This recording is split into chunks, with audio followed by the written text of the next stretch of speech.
To je hodně. Vyčuráci. To je voda 40 cm od čáry, vole. To je víc jak metr, to je 1,20 m. A nesmí to nám doskákat po zemi, jo? To nemůže dát víča. A já. Mám tři, hej, Jeden pokus. tři, jo? Jeden jediný pokus. Kubiku. Počkej, a druhá sázka je, že se dá to můžu zpracovat. Ne, hej. Já mám sázku, že mu ten balon dám. A jestli ho si s tím čurákem vyhoním, je to jedno. Samozřejmě vzduchem. Jo, ale jestli on to nespracuje, tak to zaplatí celý on. Jo. A nechci tady po zemi, že? Jestli to nespracuješ, tak to celý platíš, vole.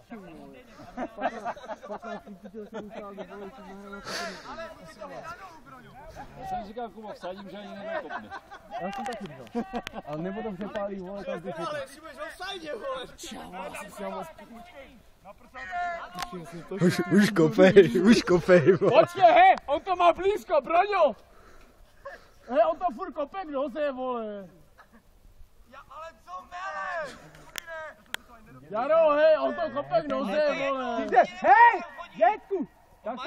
Dej mu tam 4 metry, ne ty. Hej, utežte. Nevsázel, ne, asi vy kokote. Nenále, nech to.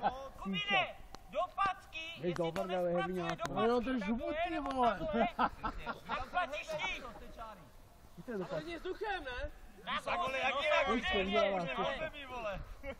Kubě, jasný vzduchem. Jestli mu to dáš a nespracuje to, No, utež bokem, vole.